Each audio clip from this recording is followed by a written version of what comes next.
Hello and welcome to Football Daily, where today we've made a team of 11 guys unlucky enough to suffer horrific injuries. Goalkeeper, Petr Cech.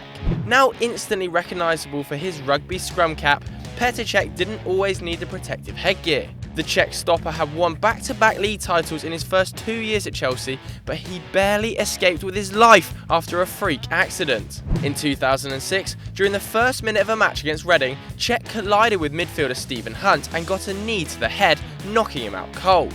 The keeper had surgery for a depressed skull fracture, and it was 10 days before he was allowed to even leave hospital. He returned to playing 3 months later and kept 8 successive clean sheets, winning the Player of the Month award. He later won the Champions League at Chelsea before joining Arsenal in 2015. Defender, Busst.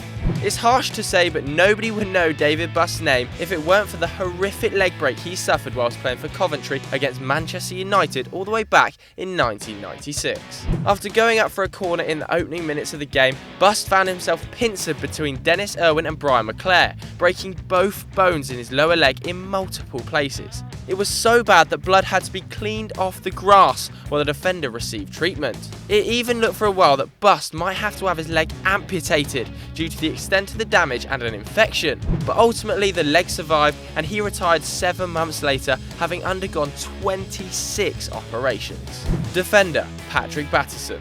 5 times a Ligue 1 champion with Saint Etienne, Bordeaux and Monaco, Battiston played with the French national team at World Cup '82, coming on as a sub against West Germany in the semi-final.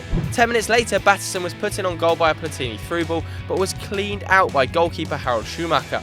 Battiston was knocked unconscious, lost several teeth, cracked 3 ribs and damaged his vertebrae. No foul was given though, and France lost on penalties. However, the defender did recover, and at the next World Cup, France managed 3rd place before winning their first ever international tournament at Euro '84.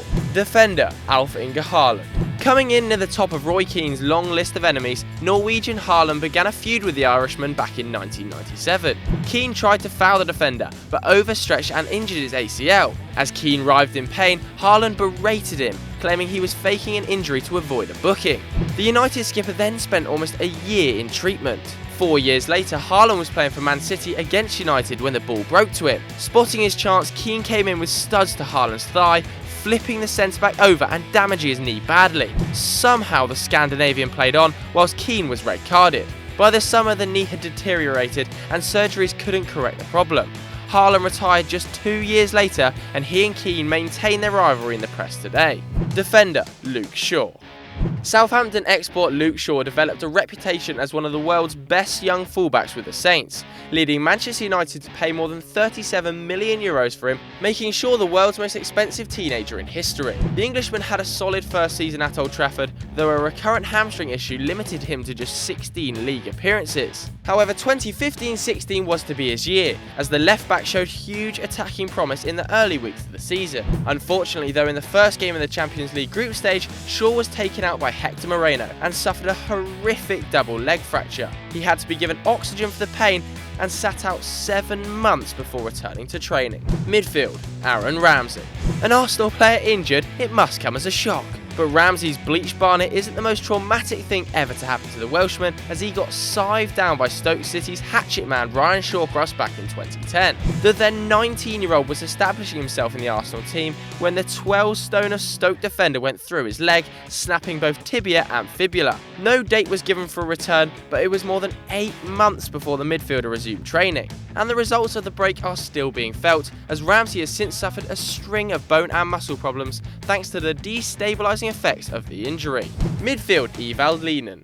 You may not have heard of German midfielder Ewald Lienen, but once you see his injury, you'll never forget it. The current FC St Pauli manager turned out for Arminia Bielefeld and Borussia Mönchengladbach in the 70s and 80s, and whilst at Bielefeld, he came off worst in a collision with Norbert Siegmann of Werder Bremen. Siegmann's stuns cut Lienen's thigh open, revealing 25 centimetres of bone and muscle inside. With the wound still gaping, Lienen ran over to the Bremen coach to berate him for his side's rough play, and he soon reinforced his hard-busted credentials even further, as 23 stitches and 2 weeks later he was back out on the training ground. Midfielder, Kieran Dyer. Always injury prone, there are plenty of incidents which could have landed Kieran Dyer on our list, but the worst was suffered against Bristol Rovers whilst Dyer was at West Ham back in 2000. 2007. A €12 million summer signing from Newcastle, Dyer was playing his second game for the Hammers when he had his leg broken in 2 places by 20-year-old defender Joe Jacobson. It kept Dyer out of action for the rest of the season, and it was a full 17 months before he played another competitive game. Unsurprisingly, the Englishman was moved on, spending time at Ipswich, QPR and Middlesbrough, where in 2013 he scored a league goal for the first time since 2007 before that terrible injury. Forward, Eduardo. After a filthy 93 goals in 149 appearances for Dinamo Zagreb, the Croatian Eduardo looks set to fill the Thierry Henry-shaped hole at Arsenal in 2007 as the Frenchman departed for Barcelona. The Gunners were top of the league in early February, but disaster struck when Eduardo's ankle was dislocated and his fibula broken against Birmingham City. The forward was rushed to hospital where Gilberto Silva had to act as a translator between his teammate and the doctors. The incident was so shocking that Sky did not even show replays of the tackle, whilst the normally mild-mannered Arsene Wenger called for a lifetime ban for Martin Taylor, the Birmingham player responsible. Eduardo never fully recovered in London, but has since revived his career with Shakhtar Donetsk, scoring a goal every 3 games. Forward, Djibril Cisse. A victim of the turf as much as his opponent, Djibril Cisse snapped his leg whilst playing against Blackburn with Liverpool way back in 2004. His boot got caught in a divot, causing a horrific break, requiring multiple pins. In fact, only the swift actions of the medical team prevented the Frenchman from losing the leg. Despite a prognosis of more than a year on the sideline, Cisse returned within 7 months, but 2 years later he broke the other leg in a World Cup warm-up friendly between France and China. This time he was back in 6 months and went on to play in Italy, England again and Greece before retiring in 2016. He has since inexplicably DJ'd for Mariah Carey. Forward, Henrik Larsson.